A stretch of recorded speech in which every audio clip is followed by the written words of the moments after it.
It's time to power up. How to Eat for Energy, the Tale of Two Towns. Welcome to the Eat Plants Feel Whole podcast, a program designed to help you harness the healing power of plants and transform your health. I'm your host, Todd Chobatar. I serve as publisher and editor-in-chief at Advent Health Press.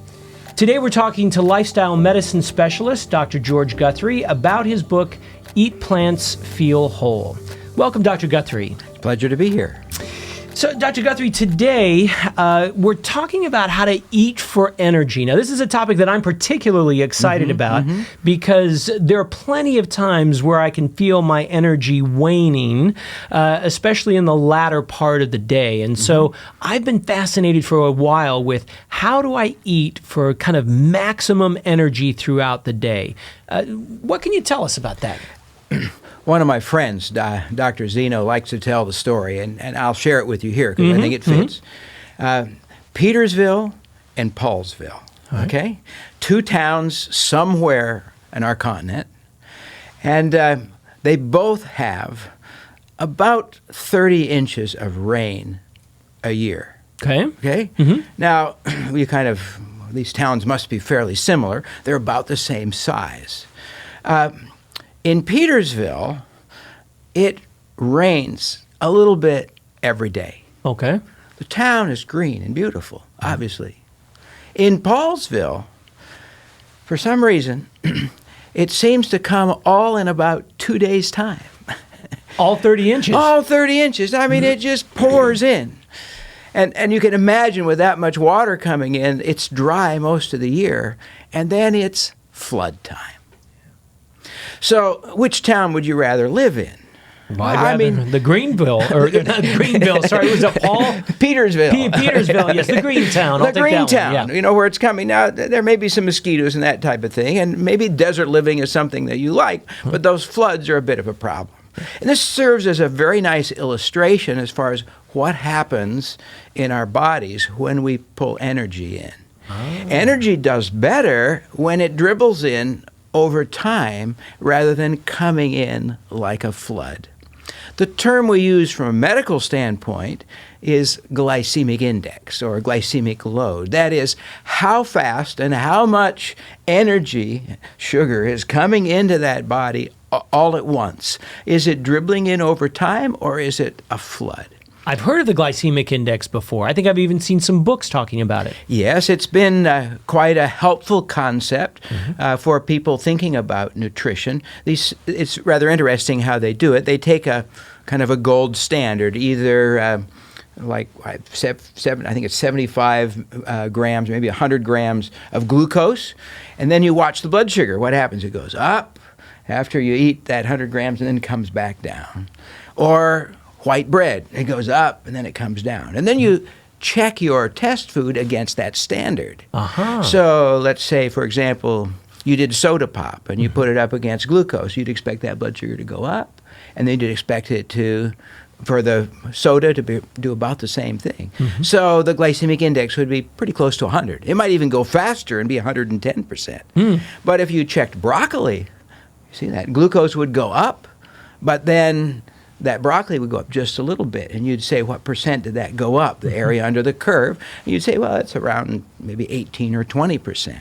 So essentially, if I hear you correctly, broccoli is a slower burn in the system than a soda pop.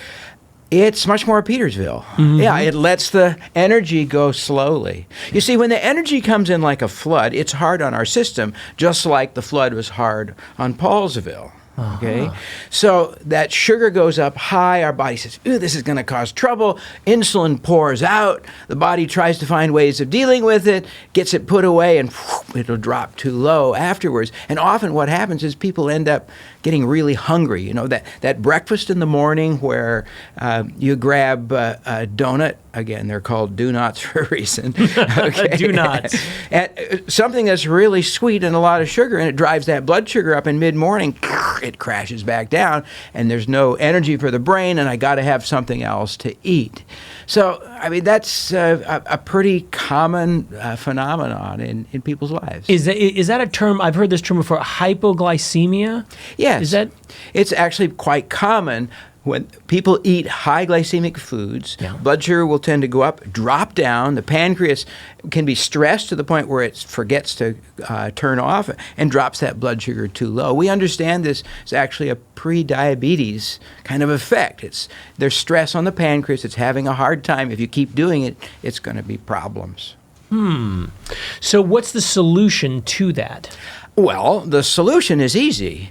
You move from Paulsville to Petersville. Okay. All right. I'm ready to move. So you start putting food in the system that goes in more slowly. Things that slow it down. Well, if you take, for example, whole wheat, chewing on whole wheat berries, they really bounce a bit. You take them in, they were released slowly. Your stomach is trying to take them apart because your teeth didn't quite get them apart. So they would have a lower glycemic index than, for example, whole wheat flour, which is ground into little tiny pieces, which goes in quickly and will go into the system faster. White bread would be even faster. So you move towards whole food, whole plant food, which still in its package. And the closer you get it to that package, why generally the slower it is. There are other principles that we could talk about. For example, above ground vegetables, especially the non-starchy vegetables, are less likely to go in fast. For example? Well, like we talked about broccoli already, but you could talk about asparagus. You could talk about, of course, all the green leafy things. Beans would fall in that category as well. Below ground vegetables like potatoes, carrots, those types of things tend to go in a little faster. It's a general principle. It's not 100% across the board, and it depends, of course, how much you eat of those things.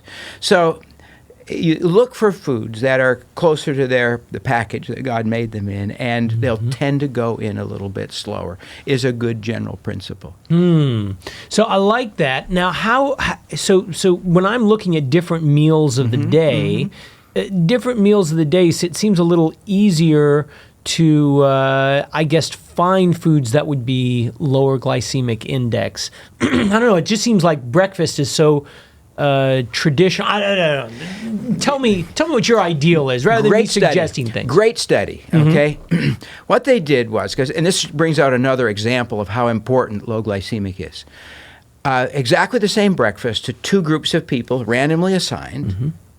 I mean, the orange juice, the cereal. Except in one group, the cereal was oatmeal, and in the other group, it was sugar-frosted cornflakes. Okay. To be fair, they said, we're going to add the sugar that's on the cornflakes onto the oatmeal.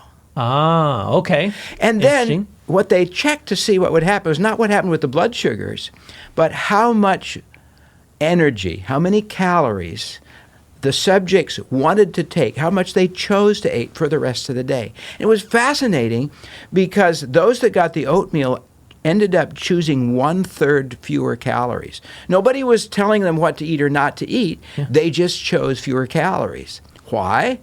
Because they had chosen to move to Petersville. The energy was being released more slowly. They weren't having the crash. They weren't getting that incredible hungry. And oatmeal is another one of those things which tends to release the energy more slowly into the system. Interesting. I enjoy a good bowl of oatmeal in the morning for breakfast, and now I know why. Because I have thought before, there are certain kinds of meals that I have where by noon I just feel, or say 11 o'clock in the morning, really I'm hungry. like, oh man, I'm really hungry. And there are others where I have a different meal in the morning, and it's 12, 12:30, 1, and I'm like, yeah, I'm doing okay. I could eat, but it just held me a whole lot better. Another great food for this is beans. Okay? So, and when I try to help people with diabetes, one of the things I ask them to do to keep that blood sugar down and keep it is to use beans for breakfast. Now, that sounds odd for many of us, although in England, I understand that's a very common sort of a thing. But beans are also excellent. They got a lot of the soluble fiber. They fill you up. They're good. Same amount of protein, or about the same amount of protein as far as percent calories as beef, for example. So it's a good food that just tends to hang on.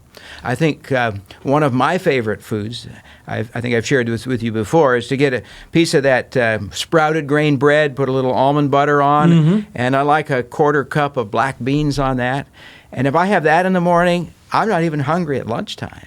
Wow. The fiber from the whole grains, sprouted grains now, not ground grains, the nut butter and the beans just really extends that energy. And holds on for you. And I like the fact that we're tying this not just to hunger, but to your energy level.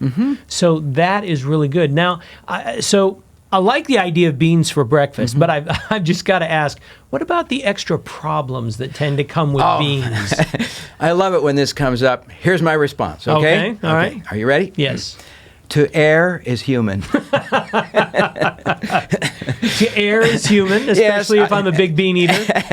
And I understand that beans tend to cause that problem, but we can deal with that, okay? All right. And let me help with that at least a little bit. It ends up that there's some sugars in the beans, some kind of unique sugars that tend to be responsible for this. Some of the bacteria start to chew on them. You can get them, or many of them, out of the beans by putting them with their water in the pot, heating them up, letting it cool overnight, pour the water off, put more water on, and then finish cooking. And a lot of that gas-forming sugar goes out with the water.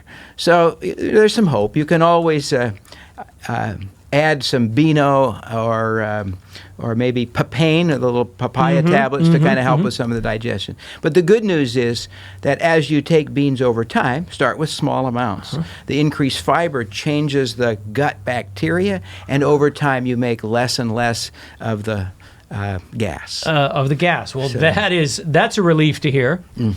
Now, so food, yes. There's no status in flatus. There's no status. I would have to agree with that. I would agree. Now, so that's food, the different things that I can do with food that are going to help give me energy throughout the day.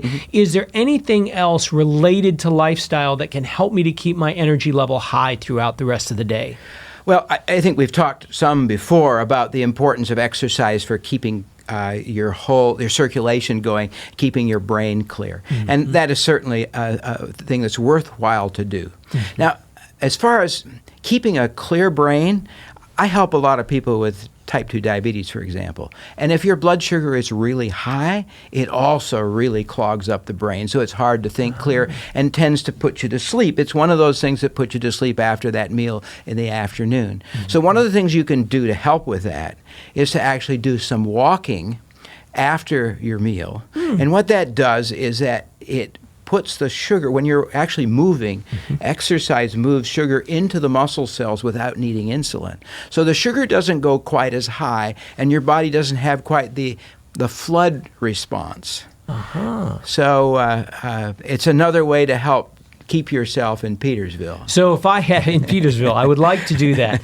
So after lunch, if I've got a 30-minute lunch break or a 45-minute lunch break, if I had my lunch, maybe a nice bean sandwich like you're talking about, then go for how long of a walk after I eat? 10 to 15 minutes is good. 10 to 15 minutes. If you okay. have a 30-minute break, eat your lunch for 10 or 15 minutes. That's about what it takes us for our stomach to start to say, hey, I guess I've had enough. And then go out and do a walk. It'll help curb your appetite. It'll keep your blood flowing. It'll keep the blood sugar down. And if you eat a Petersville type meal, your energy should stay throughout the evening. Pretty constant throughout the evening. I like it. Good. So, our takeaway for our podcast today, Dr. Guthrie, what is the most important thing that I should be looking at here to maintain that energy throughout the day? High fiber, whole plant food. Focus on that first, and that will tend to help that energy last through the day. Very good. Add a little exercise for continued mental clarity, and you should do great. Should be doing good. Well, wonderful. Now, you have some resources, some free resources that you provide to people in the back of your book. I have your book here in front of me right now. And one of the free bonuses that you offer to folks, which I really like, is you have a menu. It's an 18-day menu that folks can print out. It's available in the book, of course, but it's also available to print out and take with you. Absolutely. And it's high fiber. And it came right out of Petersville. Right.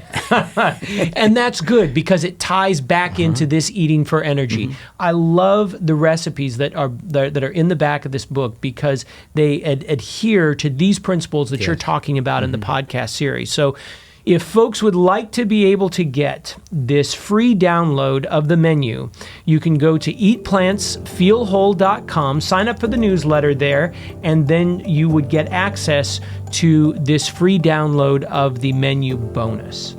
So, Dr. Guthrie, thank you very much for sharing with us today about eating for energy.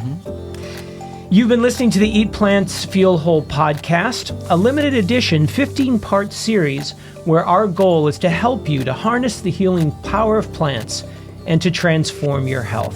I've been your host, Todd Chobatar. If you would like to find out more about Dr. Guthrie's work, feel free to visit eatplantsfeelwhole.com. And if you would like to discover other great resources that will help you to feel whole in mind, body, and spirit, please visit adventhealthpress.com.